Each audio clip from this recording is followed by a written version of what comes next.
ain't the first one. So who's the bad guy in this thing? You guys or Walter? I'm not the bad guy for sure, obviously. Really? Yeah. Yeah, we're not that's trying to what ban anyone. Oh, do you take it the opposite direction? No, I asked him about it on the way here because I was like, I'd like to know who's the bad guy here. And what did Brad say? He didn't say anything, really. Okay, smart move. That's a politician move, Brad. Yeah, that's what I was thinking. So I said, I'll ask the key. I'll ask the key to this thing. Who's the bad guy?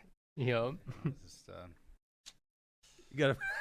He doesn't even want to make a statement. No? Look at this. Oh my God, Brad. you know what? I mean, but you're right. I mean, you get these positions, and then all of a sudden the ego kicks in, and they change a little bit. They get that sense of power that's false. And Yes. They lose their sense of identity.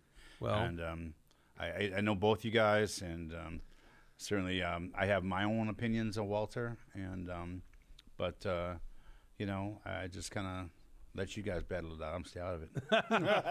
Well, Walter, actually, my first podcast that I ever did, Walter basically got us started, yeah.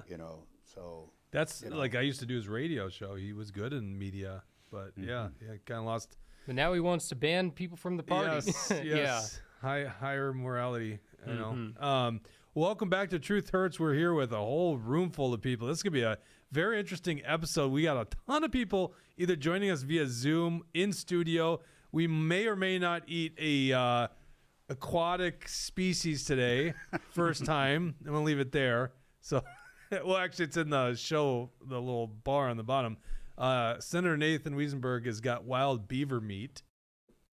Terrifying. Yep. We're first going to talk to Brad Kohler and his running mate, Tim Christopher, who's, by the way, who announces a lieutenant governor candidate this early on. That alone was very interesting to us. So we're like, let's bring him back in. Then we're going to talk about the SD6 special election. I'm taking your job, Jesse. I'm thrown off here. What else are we going to be talking about, Jesse? Yeah, we're also going to talk about Otter Tail. So, yeah, we got plenty of good stuff. I see in the comments we already got Tucker91, JL Jazz, K-Wall for Life, O Bannon, Mary Kay. So nice to see all you guys tuning in. If you want to make sure your comment is read, leave a Rumble rant, and we will skip right to it. If you want to interrupt us anytime, just hit that Rumble rant. We'll read your question live on air. We're brought to you today by Warren Wessel of Keller Williams Realty.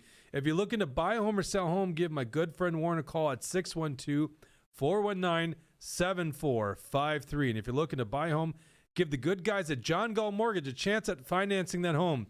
You can go to johngaltmortgage.com, or you can check out their Facebook and Twitter feeds, which are top-notch. Great meme game, gotta say. Also a fantastic mortgage company. And we're brought to you by Alpine Cabinetry in the wonderful St. Cloud, Minnesota. All right, Brad Kohler, former UFC fighter, old school fighter. I mean, you know, I was just realizing I don't watch that many fights these days. And I was looking at the, I was like, I can't remember who was the middleweight, the welterweight champ. I couldn't remember who it was, right? Because what made me think about what I can't remember what I was thinking about that this weekend. Yeah, I looked it up, and it's like there's only 2 Americans right now as champions. The sport has grown so much internationally, and I kind of missed the good old days of some of those household names. Yeah. And I was like the, GSP Anderson Silva era up to probably about, 5-6 years ago when I still watched a lot of it. You were the era before that. Well, actually, there's probably an era of the tough era, which was, a Tito's era. You were still before that. No, I was with Tito. Yeah, but you probably were in before. Which I fought UFC with were you? Tito on UFC 22 when he fought Frank Shamrock. For some reason, I was thinking you were in the teens, so you were in 22. Okay. I was in 15.5, the very first. I was actually the first American signed to UFC Japan, and then Randy Couture, Kevin Jackson, Dan Henderson, Tank Abbott, they were all signed as well, and that's where Randy took the belt from Maurice Smith. Gotcha. So that was actually 15.5, yeah. Okay. And that was 1997. Well, listen, we've had you on the show a couple times. You're a delight to have on the show. Been very nice getting to know you. A very friendly guy. I told you when you were on the show before, because I interviewed you when you were running for Congressional District 3. I must have interviewed you twice during that time. Is that I why? believe so, yeah. And I said, regardless if you're running for office, I just like chatting with you, especially if we could talk about MMA. Here we are. We're March of 2025, and you're running for another thing. You started out state senate. You then went to CD3, running for U.S. Congress. Yeah. Then you ran for county commissioner. Actually came close, 7 points. Yeah. Now you're running for governor. Right. Why do you like running so much? Yeah, no. When I started this, my goal was governor to begin with. And so I look at things like this, Jake. If you knew somebody that had the cure for cancer and they died with that and took it to their grave, wouldn't you be kind of pissed at them? If they took the cure to cancer to their grave? Well, I believe I can fix Minnesota. And when I started this, it was given to me. It was a quest that was given to me. I was never in politics before, and then all of a sudden became very passionate about the problems we have here in Minnesota and the people that have lost. And so, as a person who I have my share of accomplishments and fails, but to win things, to do things, you have to fail. And so I had to learn, really what this was all about. So if I didn't go through this and continue, I would never learn to win. So if I quit, I don't know what kind of a parent or what kind of a leader I would show by quitting. So if I were one of those typical politicians who would, I'll run this year, maybe next, or I'll take a couple years off, that to me is your typical politician. I'm not a politician. I'm a guy who I know I can fix Minnesota. And so by quitting, what am I showing anybody by quitting? So I have thousands of people now that are behind me, and I get to build relationships with people, which I love. So it's taken a time to really have people get to know me as who I really am and the kind of leader I want to be. I have some great ideas I want to do. Tim is a big part of that. I met Tim 3 years ago, and I started putting together my plan on what's it going to take to win that seat as a Republican. And we got to win Hennepin County, St. Louis County, and of You course have to win Hennepin County? we do. Well, I would argue that, but geez, if that's your plan, it seems like that's the biggest. Well, we At least make up ground, we have to win over a lot of Hennepin. Right, you gotta make I'm sorry, grounds you're right. there, We have yeah. to get a lot more votes out of Hennepin and Ramsey County. Okay. And so For those that aren't from Minnesota, that's Minneapolis, St. Paul. So yeah, so that's the and problem. it's a very that's the blue problem area. all over the country, by the way, for Republicans is the major metro areas just skew so far to the left side. We got a rumble rant. Better Yeah, get that $5 away. Rumble Rant from JL Jazz says, I have a question for Brad. What do you think of Walls' comments about kicking Trump supporters' asses? Oh, So, great person to ask that one. yeah, that too. is a good person to ask. Yeah, are you shaking your boots right now from Tim Walls' comment? Have you seen his comment? I'll tell you what I tell people.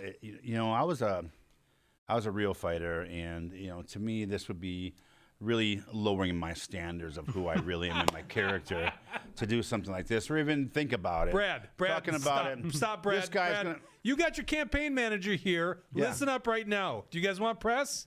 Do you want? No, I'm dead serious. Do you want some press?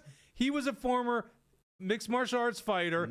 And literally, Tim Walz challenged any Trump supporter. You're still a Trump supporter, aren't you? Okay, of course. You got a but great listen, opportunity okay, here. Here, I'm going to play it to you like this. Let's do it. Here's I'm going to close your eyes and envision this fight. Okay? Oh, that went quick. Jeez, We go that was a we fast come in, knockout. Okay, here we go. I go in like I usually do, very aggressive. Do my blast double, take him down, do my ground and pound. And as he tries to resist, his tampon comes out. Okay?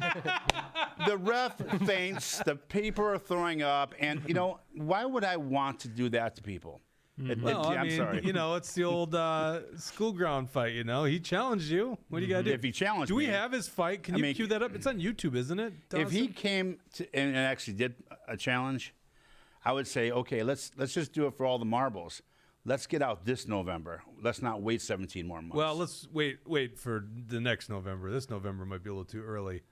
I mean, he's we gotta do go. vote real early in this state, but that's a little too early. How much more can we take of this guy, really? Brad right? comes out with 1 year in advance early voting. Jeez, that's a new position. I ain't heard that That's one. why I started early. no? Democrats are like, I'm voting for him. Do we have his fight from the USC? No. Is that too hard to pull up? I don't know what to look up. Oh, Brad Kohler versus Steve Judson, YouTube. Yeah. We could do a breakdown, or we could just insert this. We'll clip this part, But that look at campaign manager, right? I mean, Yes. He's more aggressive than I am on that stuff. Glenn Jacobs? Is that right? Glenn Jacobs, Yeah, it was who played Kane, Yeah, in Kane the from WWE, literally challenged Walz. And Glenn Jacobs is the mayor of Nashville. Yeah. Like I didn't know you are literally running against Tim Walz, and he challenged. Well, I commented on that didn't even- post. I'm right here in Minnesota. Well, we got to than make more happy than to. commenting on that post. Well, that'd be great. But he actually said fight, not pro wrestle. So Then I he's would like WWE because once That's again, this is how the thing about Walz. He's such a fraud. The guy's like, well, I was a football coach, and then he says AOC can run a mean pick six. I go, what football guy would say that? Yeah. You don't run a pick six play. It happens, right? So he's like a real fight, and then he says WWE. It's like, who are you? Yeah. Do you even know what you say? Phony tough guy, He's right? yeah, he's such a phony. By the way, can't load a shotgun either, by the way. He doesn't even know how to use a shotgun. I did a video on that. This is the next day, the day after I came out, I was out duck hunting. I'm like, you know what? Let's do a little video and show him how, because I have a Beretta just like him. Let's show him how to use this Beretta, moron. What a poser. Not the first poser in politics. Okay, well, that's a good statement. So you say you want to fix Minnesota. What do you think, first of all, what do you think the problem is in Minnesota? And then what is the fix that you bring to the table? Well, it's of course the fraud, the stealing, overspending. Those are common sense things that most of us know, right? So we have to get in there and clean that up immensely. We must fix our prison reform, and we have some great ideas for that because what's going on in our system is not fixing our crimes through the roof because we're allowing catch and release. We're not putting these kids in jail that are doing these carjackings. I'm big on crime, by the way. I think once you do the crime, you got to do the time. But we're not helping people, make that transition from being released to the real world, and especially the ones that are like lower level offenders. It's just you're in there for 2 years and you still can't get a job when you get out. So we have thousands of people who can't get a job because they probably plea bargained their way through the system, which prosecutors set you up to ruin your future. And without you knowing it sometimes, oh, that sounds like a good deal. Okay, well, you plea bargain for these deals, knowing when you get out, not knowing when you get out, that for several years you can't get a job, or rent an apartment, or probably lose your driver's license. You have so many fees that you can't pay for. And what happens is they reoffend. And it's just a system meant for us to fail. So things like that we have to really focus on. Our welfare is ridiculous. We have to stop the overspending in our welfare. I believe we need term welfare. The people that are not Minnesota citizens should not be getting welfare. And of course, we need to make this a non-sanctuary state again. If you're living here, you better be a U.S. citizen, and especially a Minnesota citizen. So things like that. Look at this men in women's sports. There's another thing. It's like 80% of Minnesota are against that. How are we letting this go? Most of this is our fault, by the way. We sat back too long waiting for something to happen. We let the Democrats grow as a cancer in our state. They grew. We let it happen. And you know what happens to people that wait for something to happen? Nothing. And that's why I'm doing this. I'm not waiting anymore. I have a really good plan. I have a really good running mate with me that brings a lot to the table. A very passionate man in helping all people. I've got a great team together that's taken me years to build for this particular office. So I keep running because I'm learning the best I can. Number one, how to help people in Minnesota and fix this state. And secondly, how to win for the red here in Minnesota. So that's what we need. Well, and criminal justice is important because, as you're saying, there's the Democrats and the radical leftists who are letting the criminals out. And then we're seeing the left also weaponize the criminal justice system. We've seen that against Trump. Question for you, Brad, is the Star Tribune has reported that you've got a few different things on your record, malicious punishment of a child, third-degree assault, and forgery. So 2 questions. One, the explanation for that. And then second, the Democrats are going to weaponize that against you and run those things in a commercial and say that you pled guilty. So how would you respond both, to what the Democrats are going to accuse you of? Yeah, first of all, that's old news. It's almost 2 decades ago. And yeah, I did plea bargain. I did sell myself to the devil to have a lower sentence while I was a single father trying to raise my kids. I did not want to see my kids being raised while I was while we kept dragging these cases out, because, as these liberal prosecutors come at you back then I was a human cockfighter, apparently, when most of the sport was illegal in many states. They came after me as a public figure. Not saying that there is not a situation that happened there where, yeah, that doesn't sound right, but...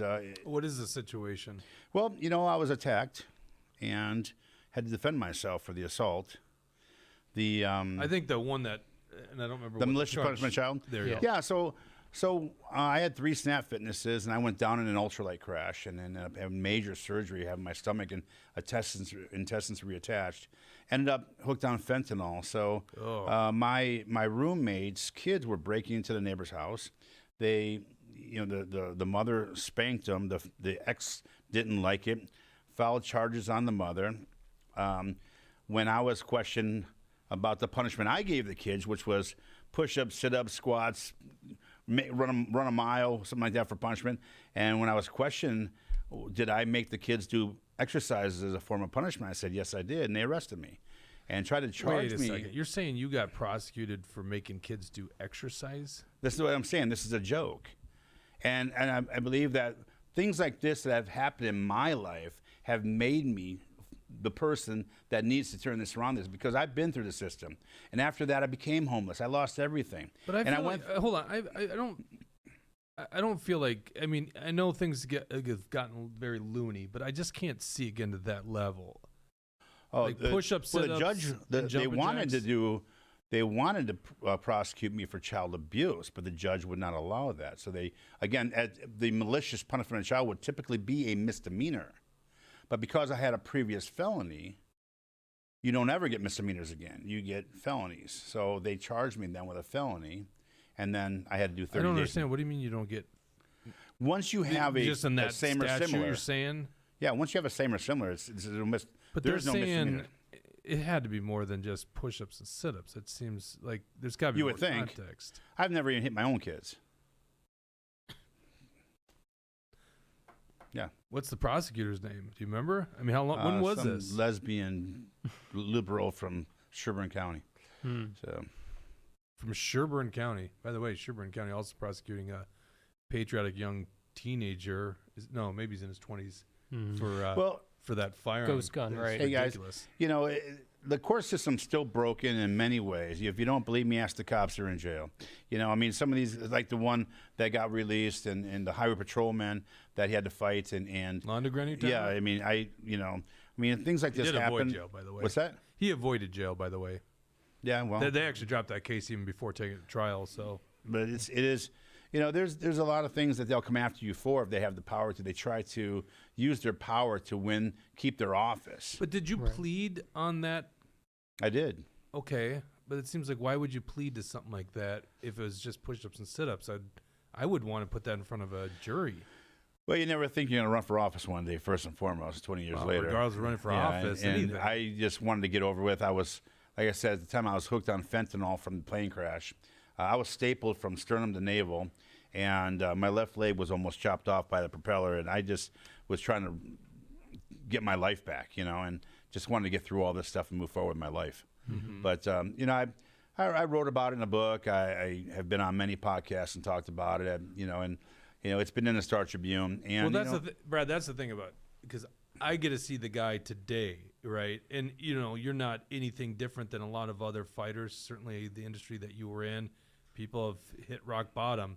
I judge the guy that I see today, and you seem like a delightful person, seem to have your head on straight. I don't know if this was the second part of your question, but it's going to be raised by the Democrats. Good. It's probably actually going to be raised by the Republicans too, and it'll become an issue your campaign, especially since you're running on criminal justice. So what's the plan then to counter that? Because it 100% will be what they make it about. Well, I've been held accountable. I did my time. I did what I had to do to get through the system and prove to people every day that I am not that person, and realize I don't have to prove nothing to nobody but myself. Well, you definitely do because No, I you're running definitely for don't. office. No, you're running for office, so you do, right? That is my choice. Regardless if it's Right, but justifiable, voters that's are going politics. To, Yeah, right, voters are going to want. question it. Conservatives are going to wonder what the story was on it, and all it takes is Tim Walz is putting it in an ad, just without any kind of explanation. And so, do you think that you just have to explain it to people over and over again until the message is clear?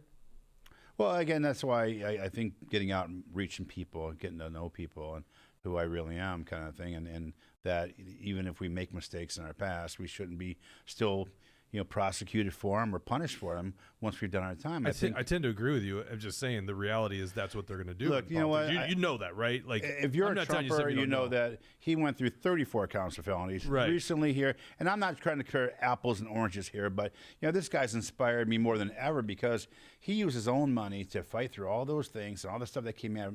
Not to mention many other things. They tried to really, kill the guy, literally kill the guy, and he still won. And so I know, like I said, why I'm here. That's what's important to me. I'm not going to be, not everybody's going to like me. Not everybody's going to like me. And you know what? I was a fighter. I was on top of the world on the biggest stage in the world. And I had people that booed me. I had people who talked bad about me. Didn't bother me then. It's not going to be bother me now. You don't pay my bills. You don't give me my salary, and I'm going to go to work every day just like I normally do. And the naysayers don't affect me. I want to bring Tim into this. Obviously. I'm not trying to ignore you, but what I'm trying to beat down your head is that's a healthy way of looking at it if you weren't running for office, Brad. But you are running for office. You actually do have to care about this because these are the people that would pay yourself. I do They're care. voting for you to. So that's my question is like, the Democrats and probably the Republican establishment will use this as an attack vector on you. How do you Well, the Republicans already have. Right. So how do you overcome that? Because most people don't know who you are. You ran for very localized races. CD3, you expanded a little bit more. But now you're running for a statewide office. Everyone's going to now pay attention to you. They're going to be introduced to you as a guy who pled guilty to those crimes. Okay. Well, how do you counter that? The crimes that he has sat here over and over and over again and explained that to the people is exactly the same way we're going to do it out on the trail if anyone has a question about what he's done. It's going to follow us. There's no ifs and buts about that. We just have to stay in front of it and get people to realize and understand that we all make mistakes. I've made mistakes. I've done things that I'm not ashamed of not talking about or bringing up or saying what I've done and what I have not done. But at some point in time, we've all got to sit here and say, who is not the sinner? All right? Both of you two. Y'all pick the rock up.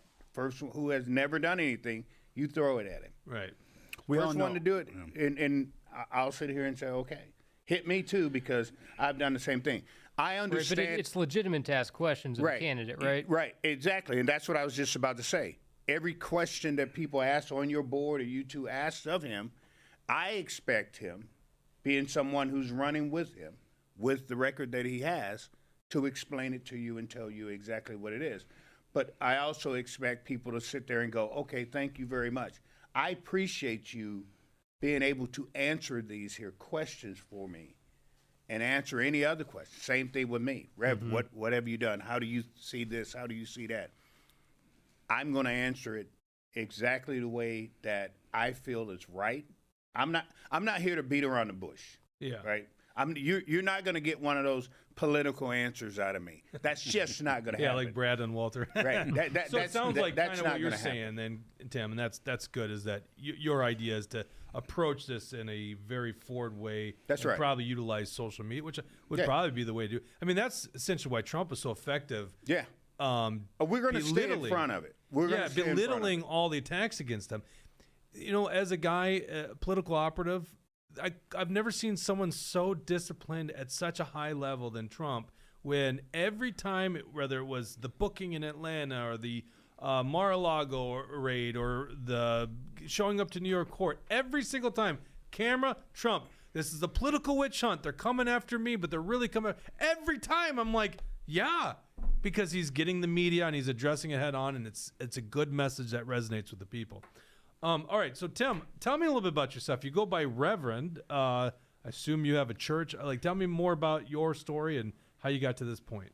I'm a reverend at Berean Missionary Baptist Church there in North Minneapolis. I've got ordained 2013, beginning to preach in the church was part of my path to where I'm at going right now. A lot of my work that I do, I have a organization called Shepherd's Work. A lot of the work that I do is on the streets of Minneapolis, North Minneapolis, South Minneapolis, St. Paul, and things of that sort. Been doing that during the pandemic.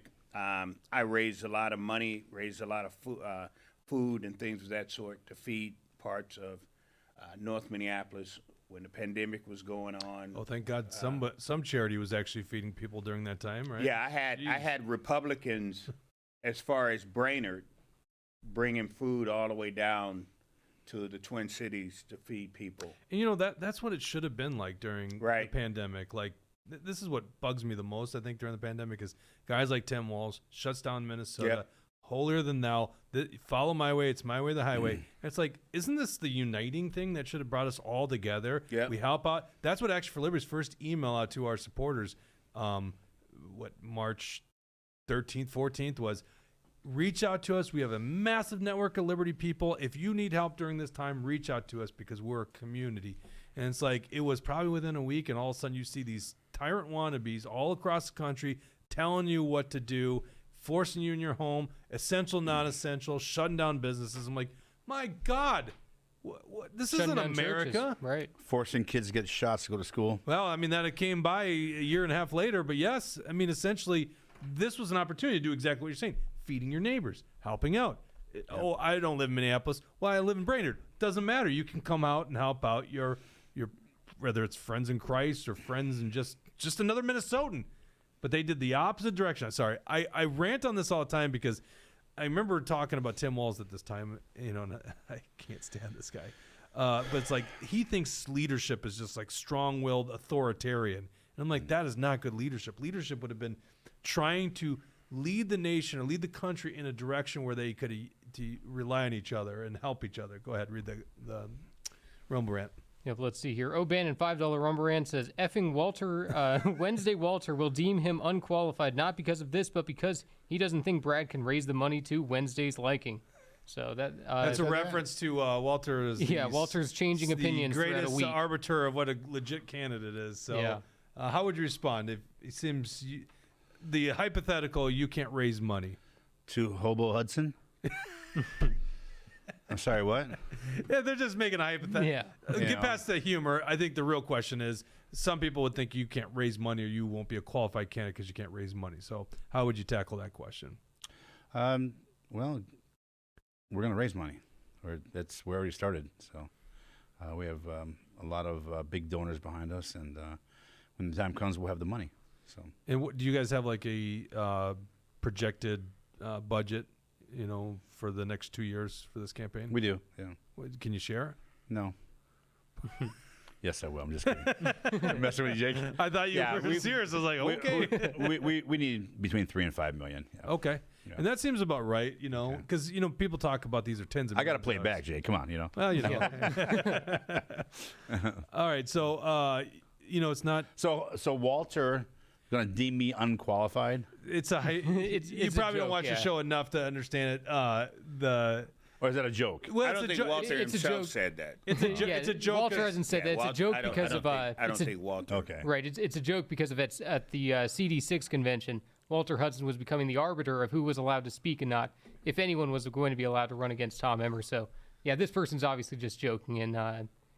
Okay. So, but I do have a question for Tim here. So, Dawson, if we want to pull up the A4, I was checking out your Twitter. I was seeing some of the things that you were posting on X. And go ahead and scroll up, Dawson. You had said that Action for Liberty is basically run by nuts and that we're an extreme group. And so I was curious, what your stance is on Action for Liberty, and if you do think A4L is an extreme group. Yeah, I was going off what people was telling me about you guys. Like I said, I had. Oh no, looked at it's your- real. I had saw a lot of posts from you and people who follow you, Sure. and they was telling me that you are an extreme group, just like you sitting there with that mega hat on. Yeah. You know what I mean? I'm not a mega person. Right. I don't run behind the Democrats. I don't run. And you're behind not a the Trump supporter Republicans. either, right? I don't support anything that other than Doge. Sure. I support that 110%. That's the only thing you supported Trump? That's Doge? pretty much that's pretty much it. So well, hold on. So does that mean you're to left of him on issues? I guess I'm confused. I'm not to left or to the right. I'm for the people. Right, but okay, but let's. I don't have to carry water. A lot of people would argue he is for the people. I don't have to carry water for the Democrats or the Republicans. I'm not running around saying that a Republican Party do this here, vote for the Republicans, vote for the Democrats. What I'm saying is we need to turn this here state back to the people. We're not for the people right with now. that. You got Democrats that's running around here signing legislation for people to be pedophiles. Right. And I'm supposed to put up with that. And because I'm not a Republican, you're not going to fight with me to fight that. Right. Something's wrong, man. We're at a point now. Open your Bible and see what the Bible says. Nowhere in that Bible does it tell me that I've got to fight water for the Democrats. I've got to fight water for the Republicans. What it tells me in my Bible that I read, that I'm for the people.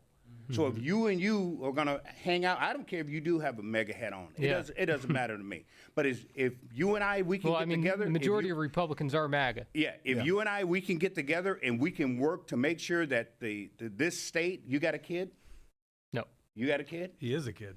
Right, but No, I got three, you have kids, right? 3 kids, So to make Minnesota work for your kid, wouldn't you want that?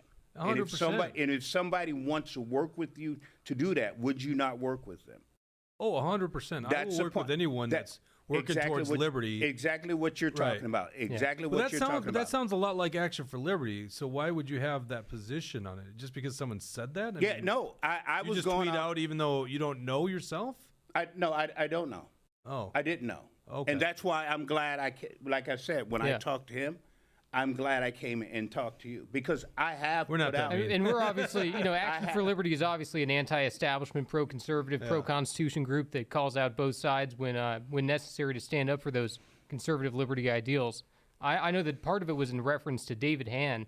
Obviously, we think that David Hann was destructive to the party. We think I like that. See, and that's what I'm saying. I like David Hann. Okay. I also like Walter Hudson. So we would go against each other when it comes to that. But here's my Well, David Hann may run against you guys. Well, talking about it. then that's what he do. Then we'll have to cross that road when we get there. But what I saw in what David Hand was doing, I thought he did a good job. Oh, really? I'm just saying. On what metric? I just thought he did a good job. On what metric, Right, he though? tried to ban people from the No, party. hold on. I'm just curious. Like, even if you get past like the inner party stuff, what metric did he do a good job on? He didn't raise the money. He didn't win any races. He lost. He divided the base. Yeah, he divided. But he was listening to people. He wanted to ban all of Action for Liberty. He got rid of hundreds of people in Otter Tail County. Yeah, he did. But he. But wanted- the but look he on your wanted- face is like you don't even know these things. He wouldn't even shake No, my hand. I mean, know- that's fair if you don't know follow what that you- much. No, hold on. I know exactly what you're talking about, right? What I'm saying is, to me, he listened to me, Gotcha. Oh. right? He would listen to me, all right? I couldn't go into another situation with a Republican, and then that Republican is going to open the door and actually listen. One of the things that David was looking at is coming into.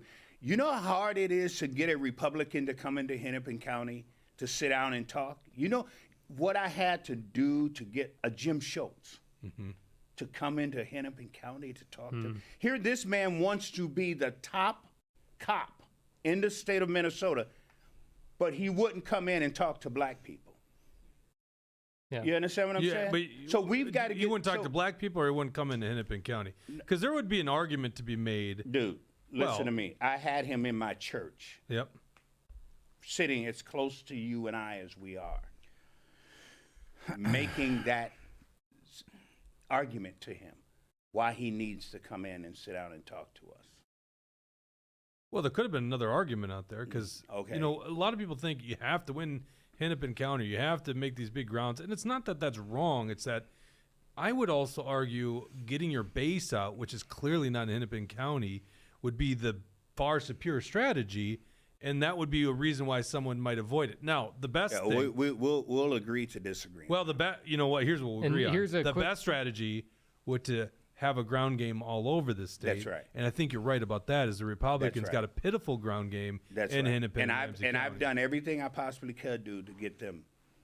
When what's his name was running, when the doctor was running for Jensen. I was behind him. I'm the one that was trying to get him to understand how to come into Hennepin County, what to say. The only person that really listened was Ryan Wilson.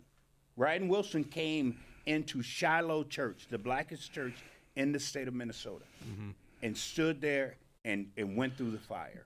That's what I'm talking about. Well, what's Yeah. the fire at church? The fire, because the Democrats have made the inside of Hennepin County, the Democrats have pictured and painted the picture of Republicans being racist, correct? Yeah. You can't go into Hennepin County and not hear them talking about Republicans have to come into Hennepin County and say, that's not right. That's wrong. This is what we want Correct to the do. record. We want to work with you. We want to have things in our budget and in our bills to make things different. Oh, and by the way, I do not support the national Black Lives Matter. So I just saw that. Yeah, on the there was a board. comment there. And also we got a $5 Rumble rant. It is from Whiskey Tango Foxtrot asking that I think it's in reference to David Hand wanting to remove God from the MNGOP Constitution at the spring convention. Yeah, And and I had a big problem with that with him. Oh, okay. Big problem with that with him. So you want that to be maintained? Yeah. All right, good. God, like I said, God should be in everything. There's nothing that God shouldn't be into. Well, he is, regardless if we regardless recognize of it, right? what. But if you hear the Democrats tell it, you don't. Only time you hear the Democrats talk about God is when they get themselves in trouble. All right. Other than that, you don't. All right, Tim, let's talk about predestination and no, I'm just kidding. Sorry, when I had a Baptist in here, I couldn't help myself. All right, you picked a lieutenant governor candidate this far out. Most people who are going to run, as you probably know, haven't even announced they're running yet. I would say the vast majority of them won't even pick lieutenant governor candidate going into the endorsing convention in May of 2026. You've already picked yours. What was the thinking behind that, Brad? Well, I'm thinking that if we go to a primary and not an endorsement process, we need to, you know, I do have a huge following between some of the communities that I've been in a relationship with some of the leaders of the communities. And so I know I have a large following right now, and I'd like to keep increasing that following and my popularity here in Minnesota with, you know, the plans of, you know, making Minnesota affordable again and safe.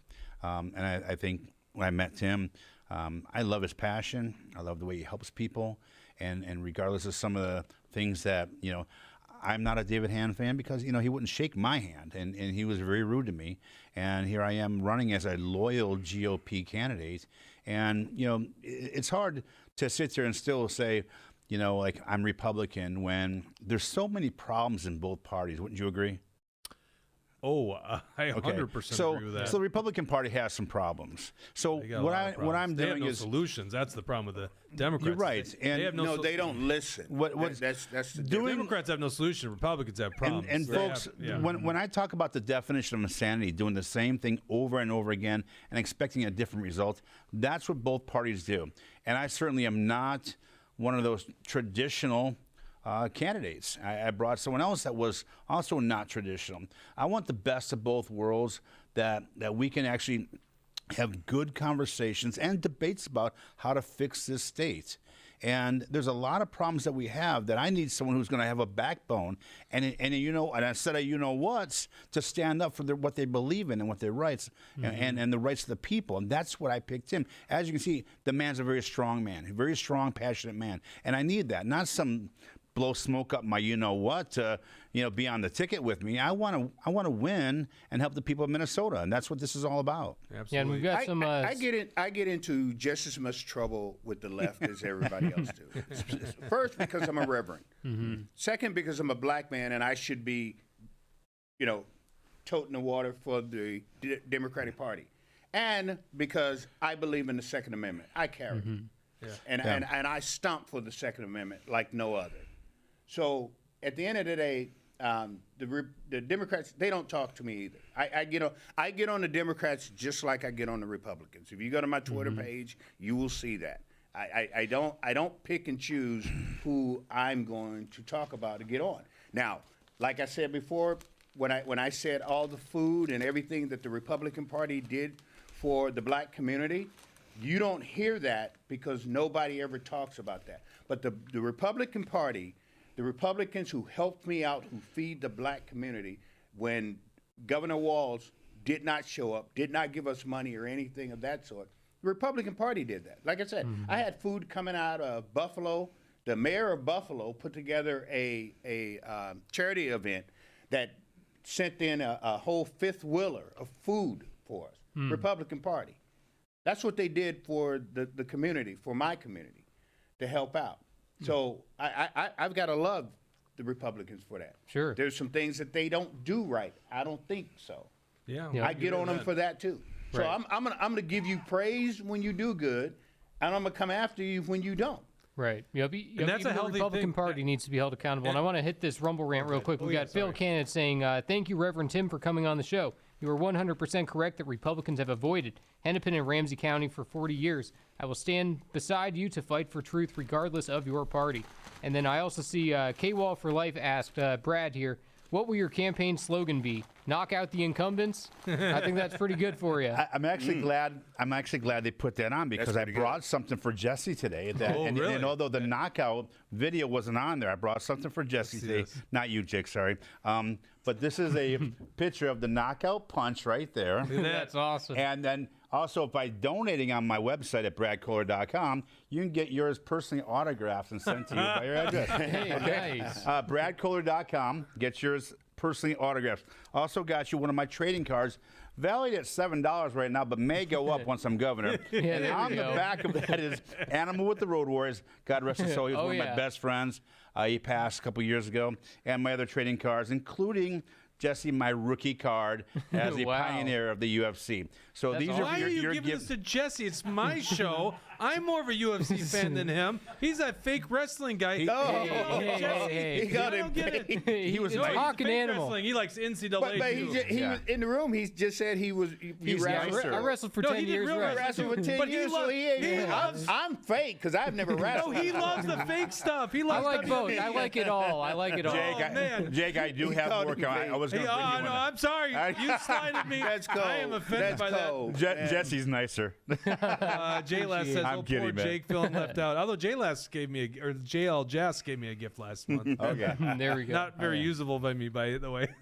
and follow us at social media. At, What is? Yeah, tell Brad people how to Kohler, find you. Brad Kohler for Minnesota on my Facebook, and I think Kohler for Gov on Twitter and X, I should say, and Instagram. But check out my website at bradkohler.com, and that'll send you to all the links. And again, you can donate and get your autograph picture. Now, who's the of guy with the six-pack abs in that? That is yours truly, Look at that guy. Mr. Good-looking Look how hairdo. freaking built Okay, you are. and Look at that. but yeah, it's one of the turning points in UFC history. It's actually Dana White's favorite knockout punch, as well as Joe Rogan. So yeah, I can autograph that personally to you and send it right to your house, and I'll throw in the trading cards as well. That's awesome. Right on. Well, very good to meet you, Tim. It's the first Well, time. thank meeting you very much for having me on. I appreciate you guys. Sounds like Yeah, you thank saw the you. light on Action for Liberty too. Maybe you should stop listening to some of those people out there in the. No, it's a good thing. Like I said, I don't, dude, I listen to, I like to listen to people. I like to listen to different opinions. And if I'm wrong, I like to be set straight. And you Yeah. did that. I appreciate Well, that. and the GOP needs a variety of opinions. So Yeah. that's the only way that we can hash things out is through proper debate. So I'm with you. Yes. Yes. Too bad Wednesday Walter doesn't feel that way. All right. Good seeing you guys. Thank you so much for. Thank you, Jake. Appreciate you guys, man. We're gonna Yeah, thank bring you. on Senator Nathan Wesenberg, who's got a special how do I even? I don't know how we're gonna do this segment without the connotations being so obvious here. This segment, Warren's gonna love this one. This segment's brought to you by Warren Wessel of Keller Williams Realty. If you're looking to buy a home or sell a home, especially near a beaver dam in Beaver Country, give Warren a call at 612-419-7453. All right, so this is actual beaver meat, huh? What is this thing in here? Is this a heart? Olive. Oh, it's an olive. Yeah. Let's see. Add olives at the end for nice. Add olives at the end for some nice saltiness. This is. Can we? This is. So this is okay. So let's first of all. Here. And I got a shirt too here. Okay. This is. Dawson, I got yours over here. I'm gonna keep the camera on. Do we? Jake. We I'm, have. Yeah. I'm bringing up. What does it say? Outlaw. Read this for me, because I'll read it. Outlaw. When eating beaver is outlawed, only outlaws will eat beaver. Okay, we need to get into the story behind this, because I think a lot of people are just gonna not have the context behind it. You want some beaver, Dawson? I have to try. He didn't. I don't have a fork, so just scoop one with your hand there. I don't know what I think about this. Want a shirt? Yeah, I'll take. Before you go. before I take my, I've eaten some exotic species, by the way, like wild game feeds. Beavers. I don't believe I've ever had beaver. It's yeah, I've never eaten beaver. No, I've eaten beaver. You have. You've It's, on the Senate delicious. floor here. I I want know. when Dawson gets a chance. What we're gonna do is we're gonna bring up the video. K-Wall for Life says, "Tell Brad I donated and expect my autographed picture." Cheers, Brad. He's still out here. We got it. Someone said they just donated and they expect an autograph. So there you go. All right, you heard me say it. Phil Kent says, "Tell Dawson beaver is the new pork." Dawson, do you mind grabbing me a fork? Could Yeah, you do I that? could- yeah. Yep. Do you know where they are? Yes. Okay, thanks. Don't you camp? Actually, funny you think it, I got one of those. I mean, do you use a fork when you camp, or Sea to just Summit use your fingers? spork. No, I usually use my Sea to Summit Oh, spork. I just use my hands. Use I your guess. hands. Well, the problem Or my is knife. the problem I have right now, Nate, is you definitely have big cuts in here, and I am trying to actually run a show right now. So it's probably not Hey. very ideal for me to stuff my. Oh my God! There's no way to do this You segment. don't want to stuff your mouth There's full no of way beaver? to do this segment. Oh man! Tucker says it's human meat. Frank Reynolds. Oh, funny. Are you gonna have some beaver meat there, by the way, Jesse? Sure, I'll try some beaver. When Dawson gets back, I want to set the context of this, because people are gonna be lost on it. There's your beaver shirt. There's All your right. Beaver shirt. I think I'll put it on right now. We're gonna put the context behind this thing, Well, I should because probably eat it first.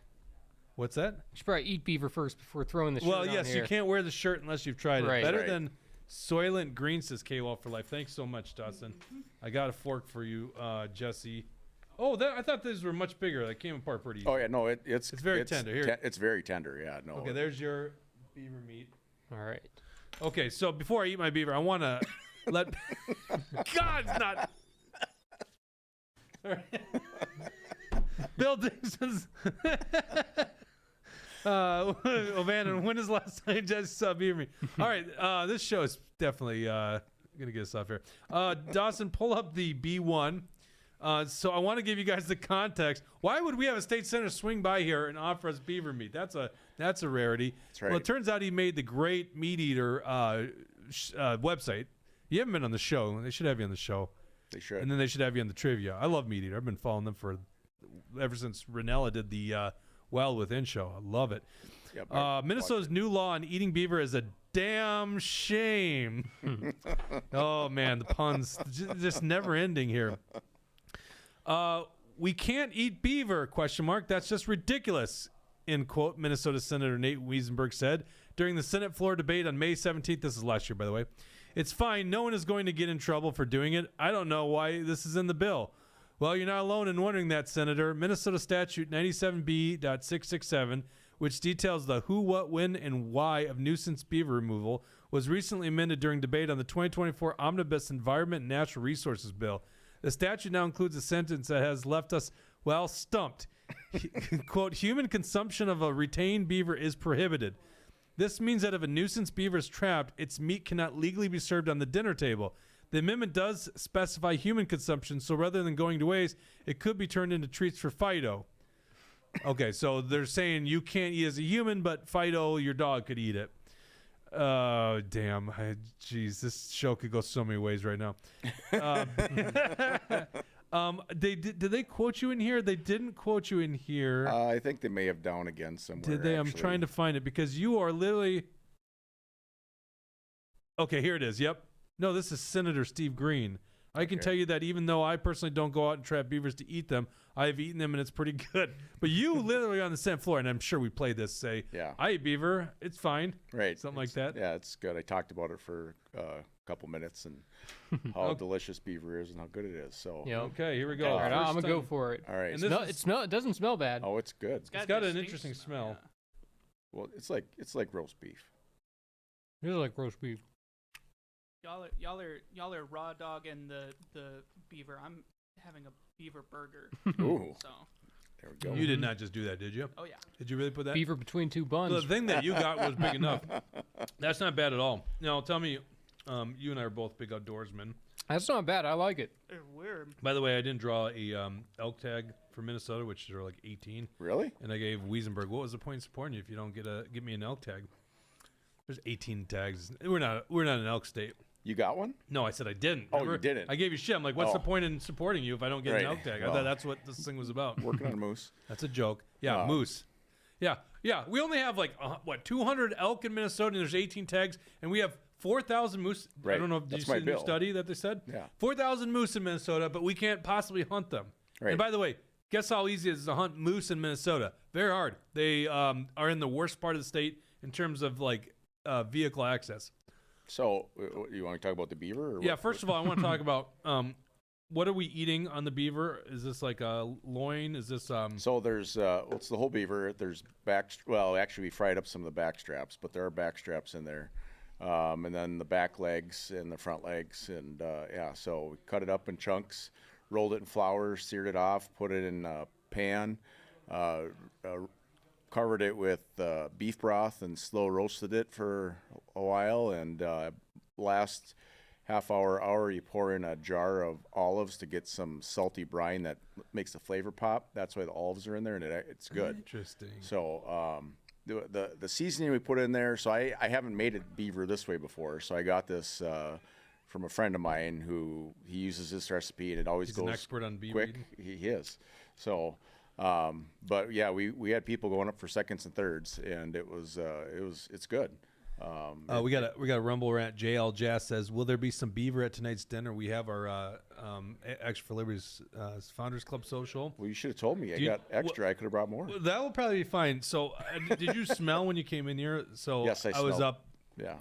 I was up at 1 getting my 3 pork butts in the smoker. So now I'll thought- tell you this, and Dawson could be a neutral party because I just gave him a taste test. The beaver's not bad, okay, and you guys' prep is very good on it. But I mean, Well, and I got 3 it's, pork butts. it's cold right now. It's Yeah, not right out of the I'm oven, just saying, and- you know. Yeah. I actually went and heated mine up in the micro. I put the beaver in the microwave and then put it on the burger. It wasn't bad. No, I'm still scared because I don't know what kosher laws are on beaver. Probably not He is Jewish. good. I think it's probably legit, right? No, Why not? that's where Giardia comes from. Are there There's, beavers like, in Israel? No way. No. I doubt there's beavers in I- Israel. in If the we were first gonna place. get sick, so. we ate it. We had 80 people eat it Saturday, and everyone's fine. That's not about sickness. It's kosher law. He's not gonna get Giardia because he's Jewish. No. Okay, Israel Nate.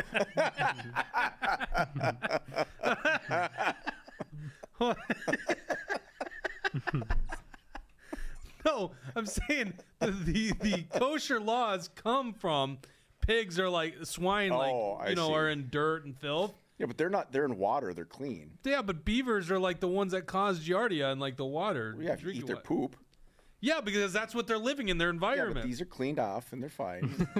I looked it up You're and- not. You don't need to convince me. I'm not Jewish. but you're He's not the letting one me- that's you Jewish. keep- like these are nice, clean beavers. Is what I'm trying to say. well groomed. Yeah. No, I looked it up, and beaver is not kosher, but Oh, It's well, not kosher. Now you got a Jew not following his kosher laws. Good job, Nate. sorry. Anyway, it's Oh, so, my but God. yeah, so we're gonna get the law changed. It just says if you can eat beaver that you've trapped legally for the fur, but you can't eat beaver that has been a nuisance animal, which is ridiculous because in Minnesota it's also illegal to wanton waste. So that means if you kill something, you have to eat it. But this way, they're saying you can't. It's crazy. The law is just ridiculous. what makes it a nuisance animal? Like, is it destroy dams? your crops or? Oh, that's what Right, beavers yes. are. So, Oh. well, so if you wherever you live, if a beaver has a dam and it's making your basement flood, it's a nuisance. So you could get a permit to trap it. But once you trap it as a nuisance animal, you're just supposed to throw it. You're supposed to bury it. If I have a garden and there are like rabbits that come and eat my stuff, and Same I thing. shoot and kill the rabbit, then Yep. If you get a permit, if you get a permit to shoot them, you're supposed to bury them. Yeah. Now most people don't get a permit to shoot a rabbit; they shoot it and eat it or whatever. Or Look, squirrel. he could not have waited. He a couldn't great have done shirt. that I'm an quicker. outlaw. He's got his outlaw. And if you want, well, there's limited supplies, and you can't get these anywhere else on Earth. I'm sure. Yeah, no way. Pull up the B2. We have a fundraising event, and I had a busy weekend. I couldn't make it up there. By the way, I was only in Monticello, and I was like, couldn't make it up there, but I was done at like 7:30. I was like, oh, I'm not gonna make it in time. That's right. I really wanted to get up there for the beaver eating, but pull up the B2. This is from Beaver. Now look, click on that first photo. You would think he's straight out of the 1870s in Montana. That's or Kentucky in the early 1800s. That is the senator's uncle, who also could be here tonight. He's a member of the Founders Club. Let's scroll through some of these photos. This is at the great Little Falls Ballroom. And that's Jim Meyer. So all those buttons he's wearing, those all have beavers on them. So for beaver trapping. And is Jim a nice. trapper? Yep. Nice. So Thanks, he Jim. donated some beavers. By the to way, me. this is Thank at you. and so this is at Little Falls Ballroom, Yep. and run by a real patriot, a guy who also served in the 34th Infantry Division. Speaking of which, there's a guy with a shirt with the 34th. He's right there. Yeah. And yeah, just go ahead and scroll through these. So I'm gonna just go on a limb and say, this is the first beaver eating fundraiser in Minnesota. Well, I can think of one other person that may have done one, but Beans would have gone well with this. You know, Beans would go well with this. It looks like a bunch of heavy customers. This is such a great event. There's your daughter. Yep. And there was. So what'd you do? Did you just cut them into chunks? What was the process? Yeah. So you just cut them into chunks and then rolled them in flour and fried them, and then we put them in beef broth and slow roasted them, and good to go. Though Jim did say next year when we have this, he's going to help us cook it because he has an even better recipe. So. Oh yeah. But we are talking about a cougar eating fundraiser for this fall. So Yeah. Cougar's really good. I've People heard have that. no idea. Oh, you Yeah. haven't had it? Oh, I haven't had it. It's like pork. Yep. It's like a fine pork loin. It's So we're amazing. working on getting one. Who would brought in. ever? Who would ever think that eating a mountain lion? They're eating the cats. They're eating the beavers. Oh my God, Bill Dingsman's just enjoying this whole conversation too much. Who would ever think that a mountain lion eats so well? But yeah. Yep. God, the cougar jokes never go away.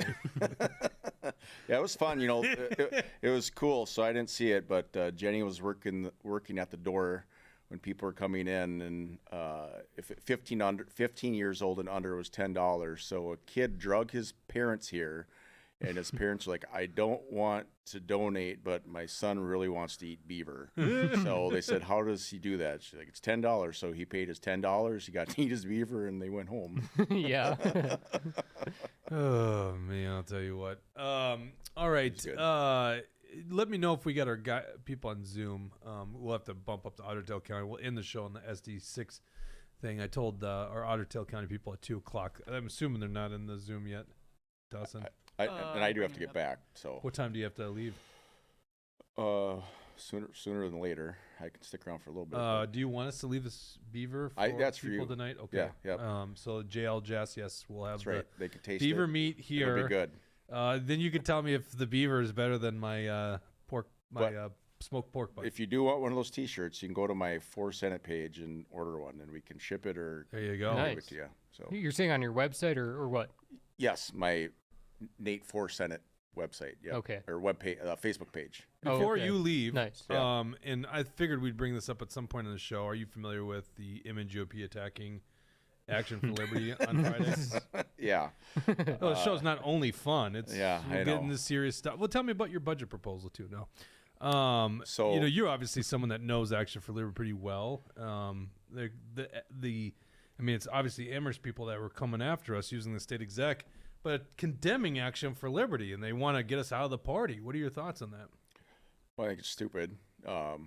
We have this big tent supposedly that we say we want, and then we condemn Action for Liberty when we go hold hands with Democrats and say, I don't know, who's the DNC chair that David Han always hung out Yeah, with? Ken Martin. Ken Martin, Yeah. you know. So we can go hang out with Democrats, but we can't work with people in our own party who are pulling out the grassroots, and who, it's funny because if you look at the people running in Senate District 6 right now, they're like, I'm grassroots. I'm like, well, why would you say that if grassroots people are bad and we want to condemn them? And then we got young Republicans who are, I'm assuming, probably went to a liberal school and just graduated, who thinks that all old conservatives are bad, it seems like, and the way to move forward is to liberalize and follow the left to get even more left. How about we work together and bring in everybody from our party, and we have a big tent. I can say it was a little, I don't know what, good luck, Brad. But, listening to that previous conversation doesn't appeal to me and people in greater Minnesota. We got to talk You're to saying like appealing just to Hennepin County? Like, right, is that what right, yeah. So yes, we have to appeal to them. I mean, I don't know about not talking to people in Hennepin County. We've talked to people in Hennepin County. I wouldn't say that's true. Now, did they listen? That's another thing. But we gotta have people that are in the cities talking to their people, and we gotta have people in greater Minnesota talking to their people. I am in the reddest county in the state, per capita, and outstate Minnesota is very conservative. So if you're turning those people off, then we're going to continue to lose. We can't keep doing the same thing. There's no reason we can't fight to get these votes here in the metro, and also fight to get the votes in greater Minnesota. Mm-hmm. So why don't we do, like, who just won president? Donald Trump. Mm-hmm. Donald Trump said, I'm going to fight for all Americans. We're not going to say you suck and you're good. We're all good. Let's fight together. This stupid stuff. I'm getting better at not swearing. What do we do? Let's work for the people that are making not a whole lot of money. Let's focus on the people that are $50,000 and less, and say, what can I do for you? Let's focus on the blue collar workers who are going to make us win. They're out there, but they're not voting because we're not talking to them. Right. We had Scott Jensen come up to Brainerd, and not recently, but with like last year. I don't know what he's going to do, if he's going to run, but you can't come to Brainerd and tell people in Brainerd, this is how we're going to win. We're going to get the suburban moms. He literally said that in Brainerd. So you just told all those people in that district to not vote. So I'm going to stay home then. You're running for a Republican governor, but you just told me to stay home. Yeah, that's a stupid message. I don't buy the geographical problem. I think you find the things that connect with the geographical area and you make your pitch. Right. But like this idea, it all comes down to Hennepin County. It's like, no, because there's a lot of people or that like aren't Nate voting is saying in that Little Falls. it's class too, that you can say, you go to the people that aren't making much money and you say, how is the government interfering in your life? How is the government making things more expensive? There's plenty of issues to be able to coordinate with people. One thing I would appreciate myself also. So I'm a biologist. So in biology, What is a woman? That's right. I can tell you. So when we do something in science, you give an author the credit that they deserve because they made something, right? So like, and this is not ripping on Jim Schultz at all, but he wrote this article for Alpha News. He's every couple weeks, I think he writes something for them, and he talked about what we need to do, and he said, he talked about my tax cut to get rid of the bottom income tax bracket. Well, it'd be nice to be recognized. That's my bill, right? So say, Senator Wesenberg has a good idea, not this is what I think we should do. Well, it's not your idea. So actually, Jay Duggan and I talked about it. Jay's like, hey, we should do this. I'll give Jay credit because he told me about it. So I like it. I mean, by the way, everyone gets a tax. Everyone gets a tax you get rid of break. Everyone likes it. So how about we push my tax bill and say, look, Minnesota, this is what we're going to do for you. By the way, I also want, so I told my LA today, we're going to get the no income tax. Why do I get taxed for working? Why would I want to work if you're going to tax me for working? You tax my income and then say I can't eat beaver. I mean, my God, should be the same bill. Another thing I want to talk about is, and I've been thinking about this, and this is from Paul, is, the Never Again bill. We have these things like right here. Yeah. This is, hold up your phone. Everybody who's a legislator, hold up your phone. When governors were given emergency, Some senators have 2 phones. Yeah.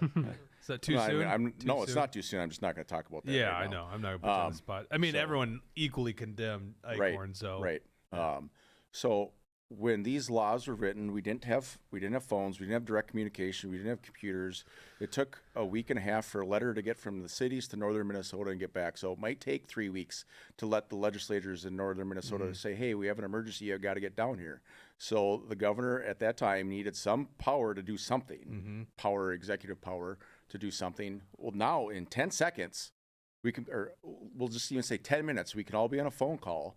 And if there's an emergency, the only emergency I can think of that, because COVID was a scam and a bunch of bullshit, is if China is falling out of the sky, and what do we do? Well, I would say you shoot them, but there's no emergency that we can't wait a little bit. So if it's a bad emergency, let's get on the phone. We got 10 minutes. We don't need emergency powers at all.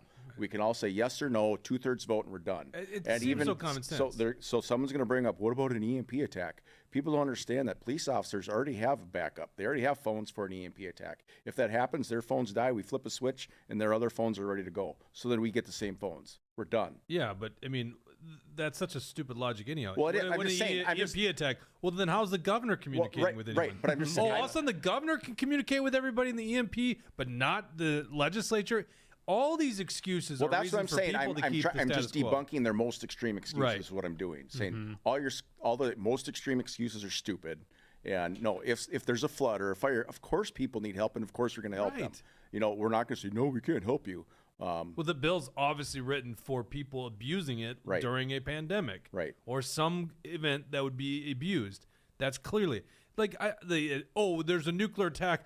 Yeah, the first thing in a nuclear attack, we're all going, geez, what system of government do we have right now?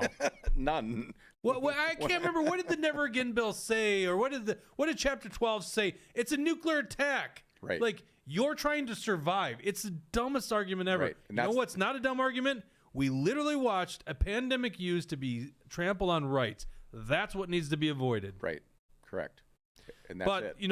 the sleazeball politicians that will use those excuses obviously don't want to fix the problem. Do we have the Otter Tail County people here? We have 2 people in. I assume that's all. Okay, very good. Well, I'll let you go. Get back to I the gotta Capitol. go. Thanks for your wonderful gift of beaver. Yeah. That's right. I know you like to eat it. Right, when eating beaver is outlawed. What does it say? Only outlaws, eat beaver. Thanks, Wesenberg. Yeah, thank you. This next segment on Otter Tail County is brought to you by the good guys at John Galt Mortgage Company. I should save some beaver for you guys.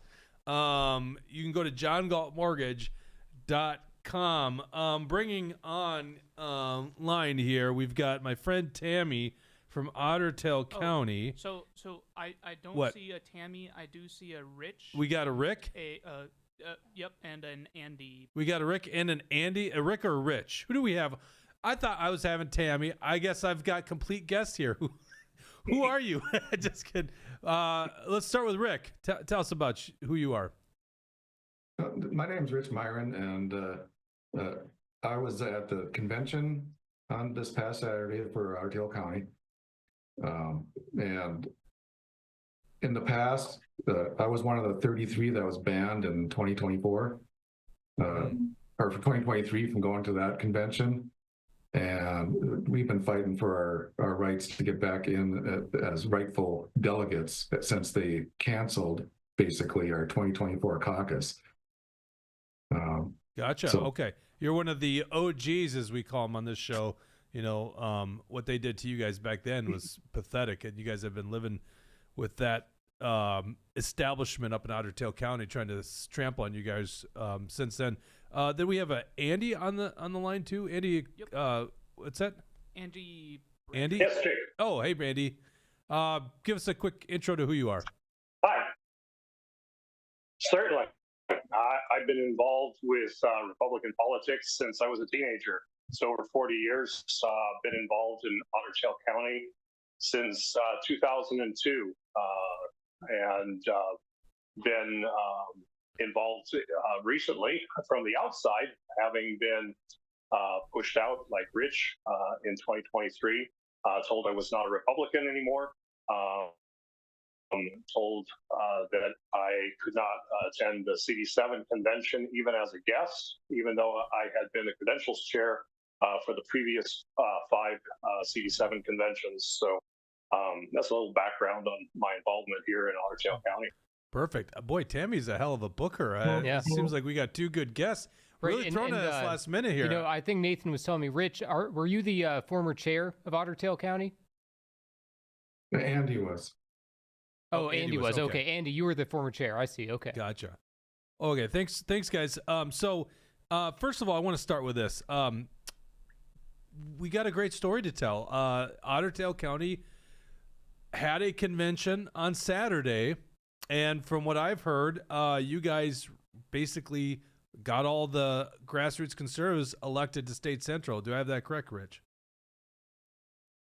Yes, but they're going to go do everything they can to not let them in this coming up Saturday. So we're planning on what we need to do there. Andy, we had basically seen Otter Tail County not have a convention, or ruled to not have a convention last year by David Hand, a unilateral move, not recognizing any delegates. This has been a contentious issue. We've talked about it many times on the show. You guys never gave up, came back on Saturday, and first of all, it was a success to even have a convention, which went against the wishes of the establishment. But in that convention, you guys must have had an overwhelming amount of the people in order to actually win. I think is it 16 state central positions? Is that correct? Andy, do you know? So we have 4 state central delegates and 37 congressional and state delegates. Convention was coordinated by CD7 with what remained of the leadership in Otter Tail County. The convention went really smoothly. I thought it was really positive coming in. No flare-ups at the registration line. Nobody tried to push in. There were 62 people that had received notice that they would not be invited and not be able to attend that convention. But on the day of the convention, there wasn't a challenge, and so things proceeded really orderly and well. And at one point, there was an opening for making some changes. Okay, awesome. I don't know where I got the number 16 in there, but so 4 state central delegates, which these are the people that get to determine officers of the party, and then it was in the 30s. So you guys actually now have both CD7 and state delegates, which serve a 2-year term, and then that won't come up again until February 2026 at caucuses. Oh, I'm sorry, technically probably March or April when Otter Tail County has its convention. So I think that's a huge success story. I mean, essentially the former chair, David Hand, didn't want that to ever happen, and you guys just prevailed this weekend. Am I getting that wrong? No, that's absolutely correct. That is correct. They tried to hinder us by not even issuing the rules for the convention until the morning of the convention. So that gave us a lot less time to plan what we needed to get done and what rules we needed to change. So they did their best, but we prevailed. And, Andy, I've got a quick question for you. We've got a comment here. Sjogren US says, Emergency State Executive Committee meeting called for tomorrow night at 7 p.m. Zoom only, one issue. CD7 resolution to prevent Otter Tail County delegates from participating in the CD7 convention. Is that on your radar, and is that your understanding of what is bound to happen here? Who is this? That's correct. We heard reports that they had a meeting last night, and that was the decision of CD7 to reach out to the state exec and ask them for support in barring the delegates that we elected at our convention to the CD7. I should back up and just explain a little bit. The state constitution or state party constitution says that delegates to the congressional district are to be elected only in even years. And since we weren't allowed to have a convention last year, the party and leadership argued that the delegates elected in 2022 would continue on indefinitely until they were replaced. At the convention yesterday, we were able to exercise a portion of the state party constitution, which allows BPOUs to change their constitutions and elect delegates every year. And so we made provision with a constitutional change to our BPOU constitution to provide that if there was a failure in the even years to elect delegates, that we could elect delegates to CD7 and state in the following year convention. So that's what we elected 37 delegates on Saturday to this coming Saturday's CD7 convention. And those are the delegates that now the CD7 leadership is appealing to State Central to block from being seated. Okay, I've got multiple sources during this program that's actually sent me the actual language, and I'll read it to you guys here on air. This is from Joy Orvis, which, and we'll comment about her in just a second, but I remember her not being that bad of a person. I don't know what's gone into her head lately. It says, "Dear state exec members, per the Republican Party of Minnesota Constitution, SEC members," so that's state executive council members, Doran Castle, Bobby Benson, which is Tom Emmer's, one of Tom Emmer's staffers, and myself would like to call a state exec meeting for tomorrow, Wednesday, March 26, 2025, beginning at 7 p.m. We anticipate this meet will last around an hour, as there's only one agenda item related to approving a motion that has been presented to us by the CD7 Executive Committee that was approved last night by their board. I will send out a proposed meeting agenda with the motion later today. This meeting will be held via Zoom only. See link below. Signed, Joy Orvis, Doran Castle, and Bobby Benson. Is it our understanding, Andy and Rich, that this motion is to not recognize the people that were elected in Otter Tail County last Saturday? No, I think that's their main drive. That's the one thing they didn't want to happen. That's correct. They did their best to prevent it. When we even got to it, it was the very last item on our agenda and other business. They tried to rule it out of order, and the convention body ruled the chair out of order and overruled his overrule, so we got it through. Okay, for the folks at home, do you guys see what's going on here? Otter Tail County, and we're just talking about your average grassroots conservative patriots that want to actually get involved in the political process, got activated, did the right thing in 2024. David Hand, the former chair of the party, unilaterally declared to just get rid of these people. They finally got resolution last Saturday. They did the right thing. They had a convention in the terms, I think it was Richard that said it, maybe it was Andy that said it. It went very well. You guys got 30-some delegates selected from Otter Tail County, plus 4 state central delegates. And after doing that in a legitimate convention, the Republican establishment, which includes a paid staffer for Tom Emmer, are trying to get rid of these grassroots delegates. Well, and Plekish was at this Otter Tail County convention. Is that right? Yes. Right. So there shouldn't be complaints by the state party then. Because if the chairman was there to make sure that the events that went on and transpired at Otter Tail County's convention were forthright and moving the right direction, then really the state executive committee shouldn't be interfering in this.